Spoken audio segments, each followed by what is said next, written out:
time for Scottie Scheffler is now, because 51 weeks after his last official PGA Tour victory, Scottie has gotten it done. And Patrick, he did it in style. What was a logjam of a leaderboard for 3 full rounds turned into a runaway, because Scottie shot a Sunday 66 that is 6 under par. It was bogey free. It was tactical, and he made just about every putt put in front of him.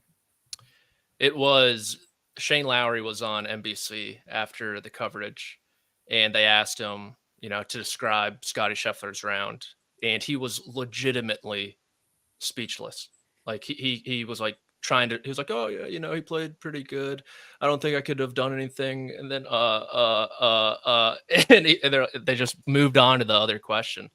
And you combine obviously the tee to green that he has with the putting performance like today, where he gained over 4 strokes, and you have a bogey free, only one at Bay Hill today, 6 under 66 that clipped the field average by 7 in a runaway victory. I mean, walking off the 11th green, this guy on Saturday was 5 down. 25 holes later, he wins by 5. It was a masterclass over those last 25 holes on really how to play golf and how to play Bay Hill. You know what, Greg? This is the question that has been asked countless times in the last 51 weeks. What happens when Scottie Scheffler putts well? We have found our answer. Statistically, first in the field off the tee this week, 12th on approach, and first around the green. None of those truly a surprise. 5th in strokes gained putting. He gained 4.5 strokes to the field. That, when all put together, is a 5. How much of that he did in just one day? It wasn't necessarily like the conversations on Thursday weren't necessarily very positive. He missed a number of really makeable putts. He lost a shot and a half on the greens. It got a little better Friday and Saturday, but when he's able to put together a performance like he did today, where he made seemingly everything he looked at and was perfect inside of 15 feet, that's a huge change of pace for Scottie Scheffler. So, going forward, it doesn't have to be every round is a spectacular putting performance. He doesn't have to putt like Jason Day for his entire career. He just has to make a few putts, and he's ultimately just got to be pretty good. And you're looking at, victories by a wide margin like we saw today. KP, it was a smiling Scottie Scheffler, a guy that looked like he was confident. Even that last putt, so he taps it in for par on the 18th hole. He walked right up to it. He did not put a coin down. I don't know what it was, 2.5 feet, but he has grinded over those in the last year. He has missed some of those in the last year. I know you're sporting a 5-shot lead on the last hole, but he looked confident. He looked happy. He looked like he was in complete control. Yeah. You guys were watching. I was in and out yesterday. I had the day off, but did he exercise did some demons get thrown in the lake on the 11th hole yesterday, Patrick? I don't think they were thrown in the lake. I think they were thrown at Teddy Scott. Okay, so I caught bits and pieces. I know there was hollering and yelling, but who was yelling at who? So Scottie misses a 12-foot par putt on 11, leaves it in the heart about half a foot short. And I don't know if it was at Teddy or himself, where he pretty much said, I'm getting sick of this, and then just kind of stormed off, and the coverage cut to someone else. But ever since that moment, KP, it was lights out. Yeah. It was. I'm convinced, you can pray to the deity of your choice. Mine is Ted Scott. I mean, he has answered prayers, or prayers have been answered for him. Maybe that's a better. I mean, this guy, he can do whatever. You say you're sick of it. Boom. Now you just start making every putt. All those years with Bubba Watson to get access to Scottie Scheffler in the year of 2024. It's special stuff. Yeah, he's looking to tie. He's looking to tie Arnold Palmer with Masters wins this year. Teddy is 4. Sick. Yeah. No, I mean, Scottie looked like Steph or Clay the last day and a half. I mean, it was just like, it just looked, it almost, this is very reductive and I'm oversimplifying, but it just looked more confident. And it looked like when he hit it, he wasn't, somebody wrote this and I was sensing it. He looked like terrified of where the ball was going after he would putt it. Even when it went in, it was more like, I think Shane Bacon said this, even when it went in, it was more like, oh God, I'm glad that went in. And not like he just was not confident at all. And he looked very confident the last day and a half. So I think so much of it for him is extremely mental. But by the way, the broadcast, like, you can spare me the whole like, oh, you know, gushing over Scott. Like the number one player in the world is not above critique. Like, I feel like there's this whole narrative like that the top players can't be criticized. Like, what is that? Did you guys hear some of this? What did you? No, keep going. I admittedly mute a lot of it, but what specifically do you think Scottie should have been critiqued about something that he wasn't? No, I just feel like there was this whole narrative on the broadcast of, well, this, you know, this answers all the critics, and like basically the implication being, how dare you question the number one player in the world's game? And it's like, that's the point. Like, if you and this is not coming from Scottie, but it's definitely coming from people that have a voice in the golf world. And it's like, man, like the reason he's critiqued is because he's one of the three best ball strikers over the last quarter of a century. Like, he's historically good.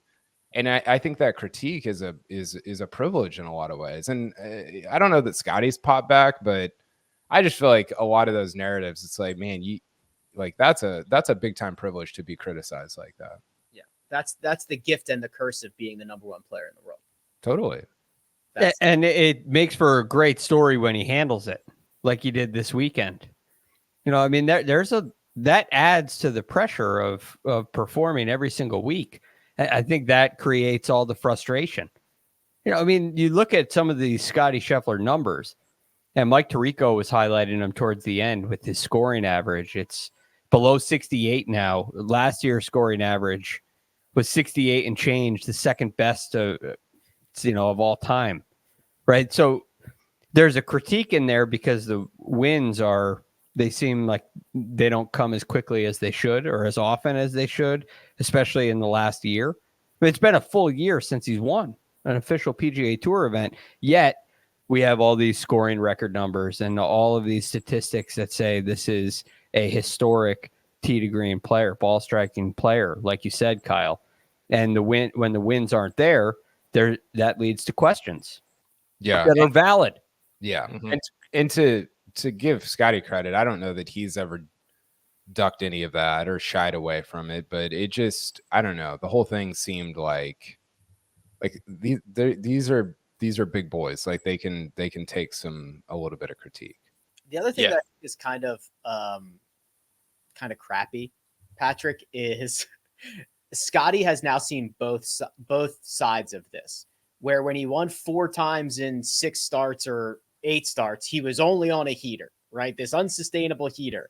And now he can't win, and they're not coming as much as they should. It's like, dude, what do you expect? He still has 7 or 8 wins in the last 3 years, which is just an insane amount. It's dumb. And I mean, moving forward, it'll be like, oh, can he sustain this putter? Will it be like this every week? Who knows, right?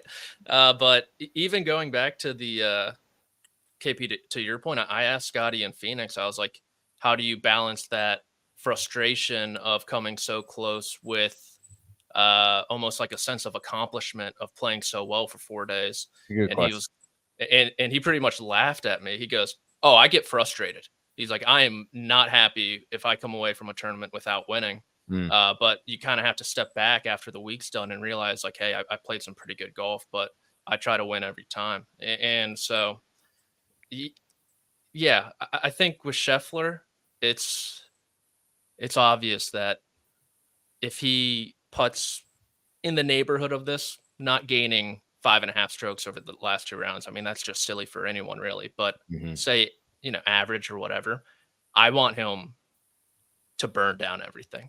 I'm not talking about like a 5-win season. We've seen that in recent memory. Not a 4-win season. He just did that in 22. John Rahm did that last year. Not one. Not two.